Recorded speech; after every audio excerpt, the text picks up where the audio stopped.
Hi everyone, Megan here from Romance by the Book with the lovely Marielle. Hello. And this is October, and we are reading Played by Naima Simone. She's one of our favorites. We're so excited to have her back. This lady can write a sexy scene, Oh my gosh. just be warned. Woo. Yes, definitely. So this is a hockey romance, and the hero is a widower. He's a single dad. The heroine is a firefighter. So yeah, a lot going on. But we want to start by giving you a content warning. Um, there is talk in this first section about suicidal ideation after the loss of a loved one. So take care when it comes to that. Yeah, Um, and this book I'll say it's got like hockey on the cover. You got the six, you got a puck, yep. but the book feels very almost like a celebrity romance. Hmm. So I think that that's an interesting look. We do spend time like training and Right. on the like in the games and Yep. with the team, but it feels like less of a focus, I think, Yeah. And than it's also a lot of focus on obviously grief and overcoming grief. So take care of yourselves. But we open with our heroine, Adina, who is a firefighter, like I said. She's making a last walkthrough after putting out a fire at the pro hockey training facility. And on the way she's out, not a hockey person. no, She's football got like family. yeah, she's like not at all interested, like doesn't know and is not interested Yeah. really in this world, but she does see like a book on the floor and she's like, oh, what is this? It's in the And she water. realizes it's a journal and she can't tell where it fell out of. And she doesn't want to just like leave it out somewhere. And also, if she does, it's just going to get ruined because it's like the water and everything. And so she decides to pick it up and she's going to turn it into the front office. And so she takes it. But then she forgets that it's still in her pocket. And that night in her bunk, she kind of fights off guilt, but she can't help herself. She opens it and she finds what is basically letters written to a woman named Kendra from her husband. Yeah. The woman's been It's dead for 2 years, and this is like a therapy assignment. Like he like kind of says that right off the bat. They are and at the heart-wrenching. beginning, yeah, and you get like in the beginning of the because you get like snippets of letters, and in the Hmm. beginning they're very like I have to do this, and then it Right. turns into like confessional almost. So you're Yeah. getting very raw, emotional, like yeah, Yeah. And this is where the that part with our content warning comes in, where he writes about like honestly just being like dead inside, like wanting to follow her, but they have a son and that keeps him going and keeps him here. Um, and she really understands how this book owner is feeling. Um, and also now she knows who the book owner is, which is Solomon Young. He's a pro hockey player. His wife died in a car wreck 2 years ago. And she lost her own fiance, in the who was a fellow fire. firefighter, on the job a year ago. And so she So empathizes with him strongly, obviously. it's super interesting because when she first sees that journal, she's kind of like this is someone's personal thoughts. So if I like just throw it somewhere, Right. I don't want it to go to the wrong, like to someone who's not in it, somebody's personal Yeah. thoughts. But if I leave it here, it's going to get ruined. And when she starts reading, it's like almost like, okay, enough to figure out who it is, but she keeps reading because she identifies so strongly with Yep. the things that he's saying. Um, Um, yeah, and then her brother, who also works in the firehouse, comes to chat with her and sees she is super not okay at this moment. And he kind of gets in bed with her and like hugs her, and she just like cries and cries and cries. But it also feels like healing. It's like this man's pain has helped her to start to let some of hers go. yeah, like And she identified with his feelings so strongly that it made her feel not like she wasn't the only one. And I think yeah, you do get the sense that there's a lot of like shame and guilt that's like built into the those feelings of like not wanting to go on after yeah, losing somebody that you cared about. And so that was like hard.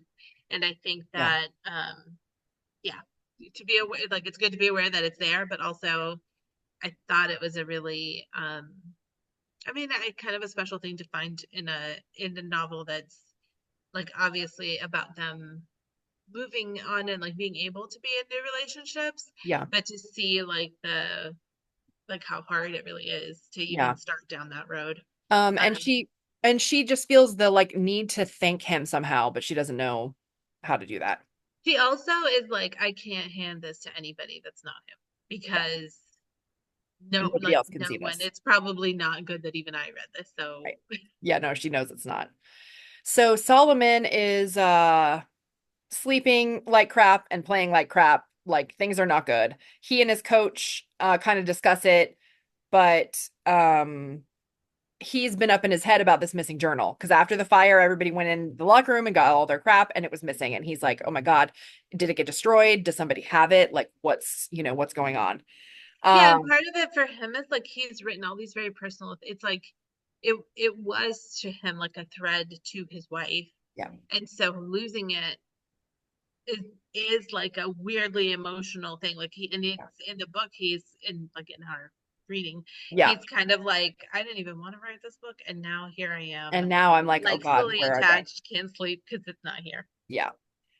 And so he's on his way out of practice and he's stopped by this woman who works in the front office. She says there's a firefighter that found something and wants to return it to him directly. And he knows that can only be his journal. So he goes into the conference room. And of course, he's attracted to her right off the bat, which makes him feel guilty and also makes him like mad at her, which is interesting.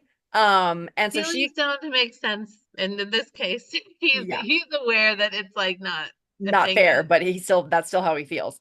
And so she explains where and how she found the journal, and he is big mad. He says some pretty hateful things to her, and she takes it because she knows she was wrong for what she did. And she apologizes, but she's like, I'm not gonna take any more abuse from you. So like I'm out. But that kind of stops him cold, that word. And brings back some old bad memories, which we learn about later. But she basically thanks him for writing down his thoughts because even though it was wrong of her to read them, they made her feel seen and understood for the first time in a long time. And she can't be sorry for that, basically. And she puts a piece of paper on top of the journal um, and leaves. And it's a web address that's on there, and that's all it is. yeah. And And so, he like the thing that's interesting with him is she's come like from work. She's in her like right, firefighter jumpsuit thing.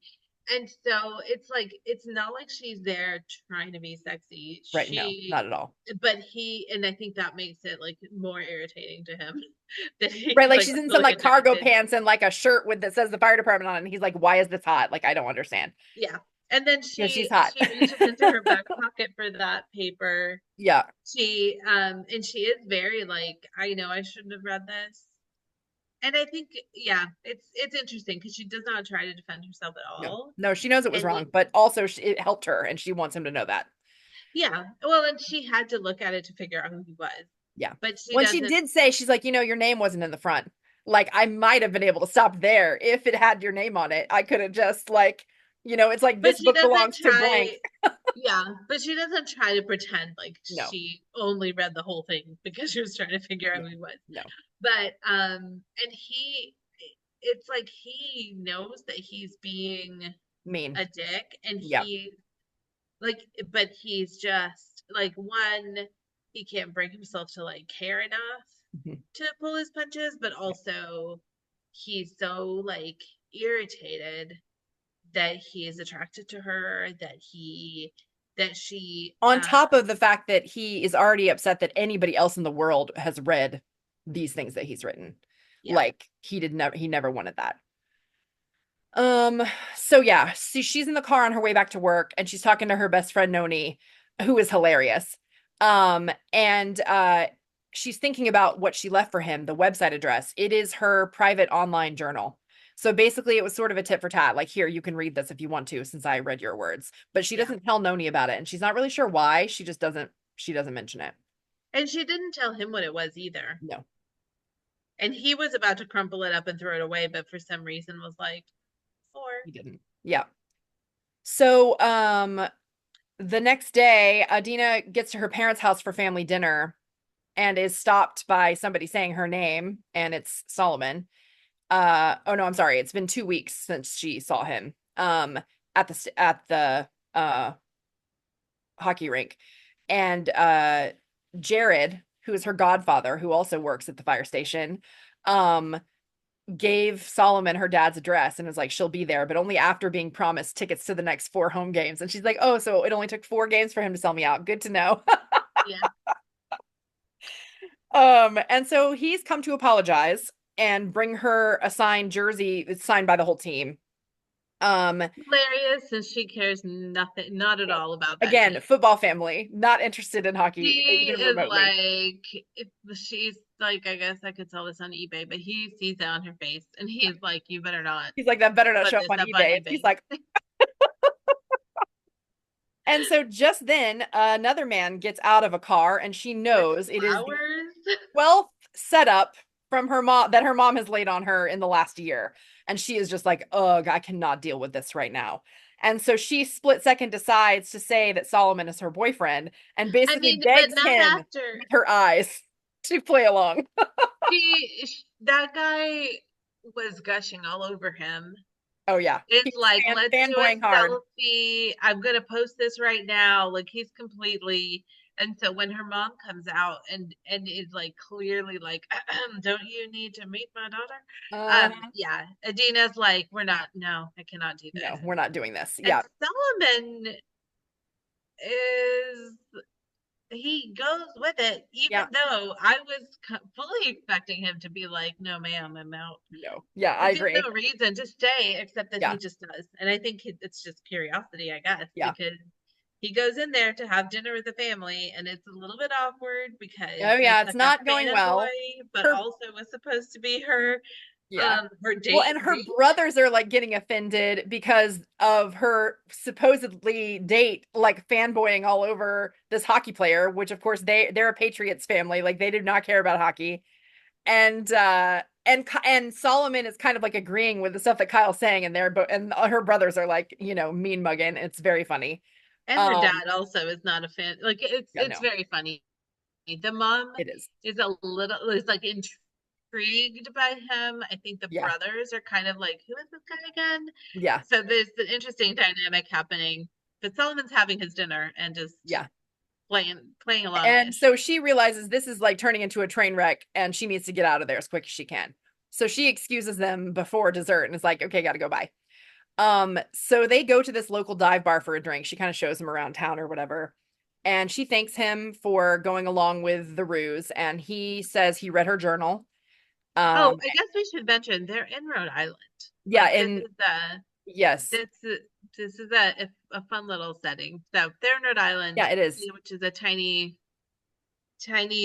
place as far as Yes. like things, things being closed, things being, and so he doesn't live in their part of town, so Right. she takes him to the bar and they are having like a little combo. He is a little bit like, huh, so you're a liar, I guess, Right. because you lied to your mom's face, you also lied, like, and Yeah. she's just like, I am not. Yeah. And she was like, no, you don't understand. This is like number 12. Like, I cannot deal. Like, the men that she's bringing to me are absolutely like, this is not ever going to work. Like, she needs to just be stopped. Yeah. And so he does tell her he did read her journal and he's sorry about the loss of her fiance. And they talk about their losses a little bit. And she asks him if he's slept with anybody since his wife.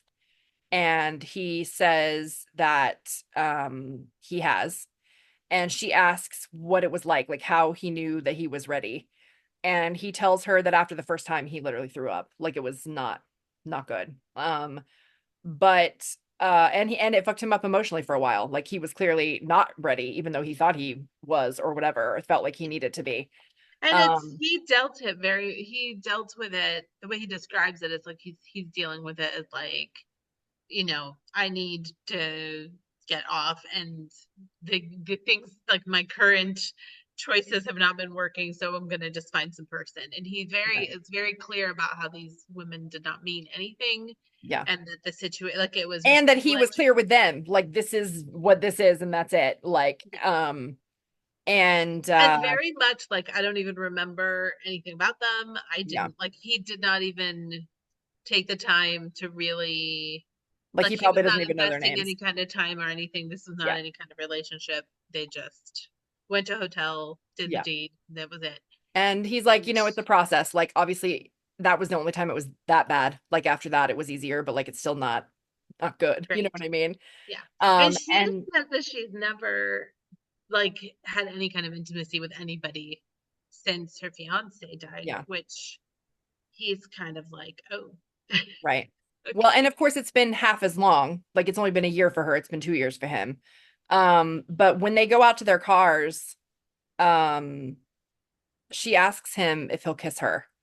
She feels like it's sort of a safe experiment because they aren't going to see each other again. And he understands her in a way that a lot of other people wouldn't be able to, and her pain and what this might be like for her.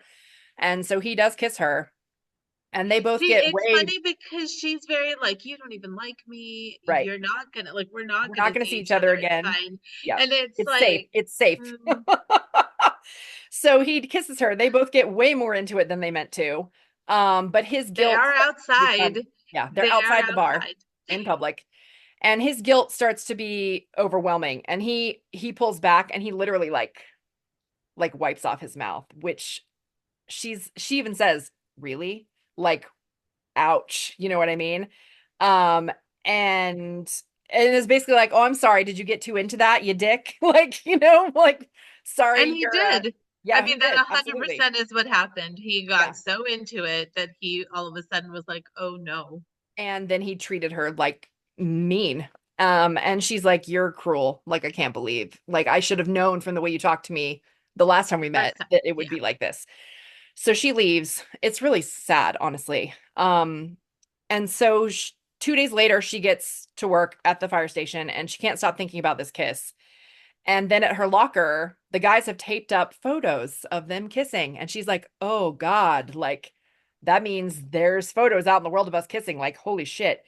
And she's like, how could I not have thought about anybody seeing us? Like, we were standing right in front of a bar. Like, that was so stupid. And obviously, this is not what she wants. It's not good for her. Like, as one of the only women working in the firehouse, it's not good for her.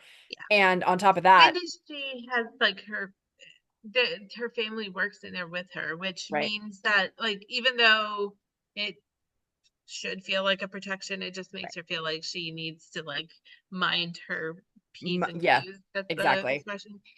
So Um, of course, then all the guys come in to like razz her about it, and then they leave, except for one, Matt, who is clearly put out by all of this. He can't seem to take no for an answer. He's asked her out before. She kind of used the excuse of like not being ready because of her fiance dying, which he which sort of she wasn't, accepted. and she still She isn't. wasn't. Yeah. But now she's getting pissed but she's trying to be civil because she's even more mad that he basically outranks her. And so she has to be careful, like how she rejects him. She can't be, bitchy about it or whatever. It could end up coming back to bite her. And it's bullshit that she has to like walk this line as to like turning him down. Yeah, and she's concerned that if she starts something that she's gonna get a reputation of like, Right. being difficult to work with or whatever. Right. But he had asked her out in the past. She said, no, I'm not ready. Like it's not like I am not ready to date anyone at this time. Thank Right. you. And he sees these pictures and is like, Oh, so that oh. was a lie, And also not which is just a even that big was a lie, but assumption it was kind of like, oh, so this is the kind of person it takes for you to like to be like be ready. ready. Like it Yeah. just was It's so real, greasy and real gross. gross. Yeah. So her friend Noni calls to give her shit about not telling her about the kiss. And also asks like, so have you talked to him? And she's like, no. So he hasn't called to check on her about the photos, and that pisses Noni off because she's like, he's used to this all the time, but like this is crap that he hasn't like said anything to you. Yeah.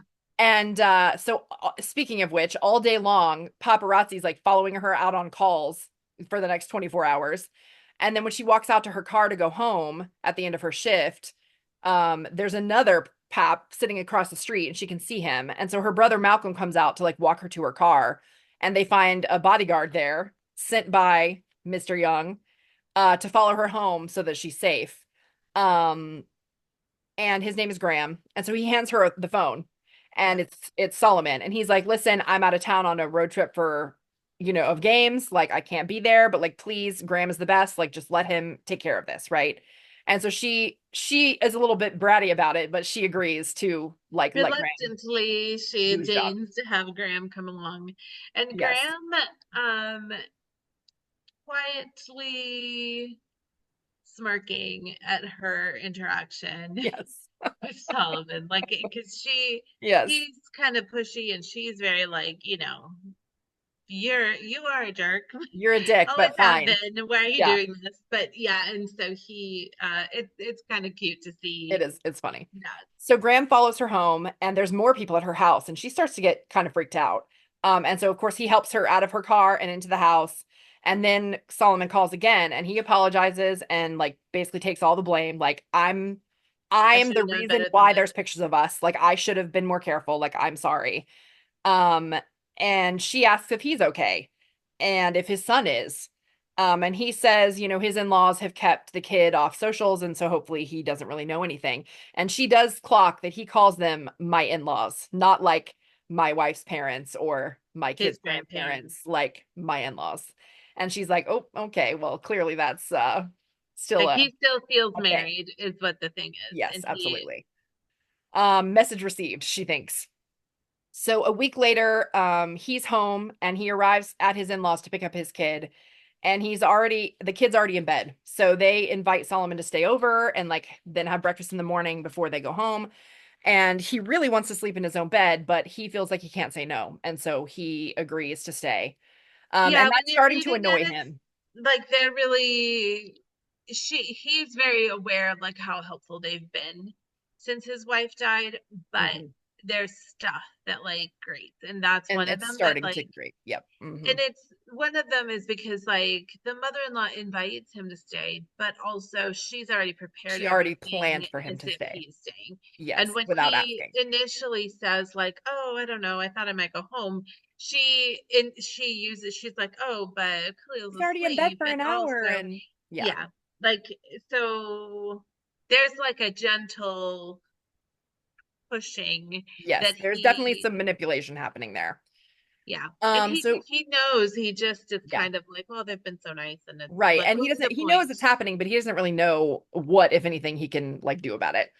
I guess So, we should mention too that before this, he had talked about how after his wife died, he was having some major like anger issues and stuff, which is part like a big reason why he went to therapy. hmm Um, so I think that some of this is him like trying to pick his battles and like trying to manage his emotions and not let something small make him upset.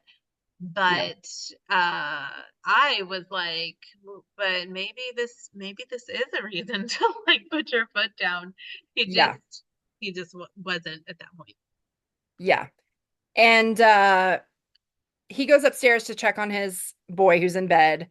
Um, and he like sort of tucks him back in, and then he goes downstairs, and his in-laws tell him that one of Khalil's friends at school like said something about his dad having a new girlfriend, and it's, like, and so he is kind of hearing things, even though he didn't like see the pictures or whatever. Like it's not totally like outside of his knowledge, basically.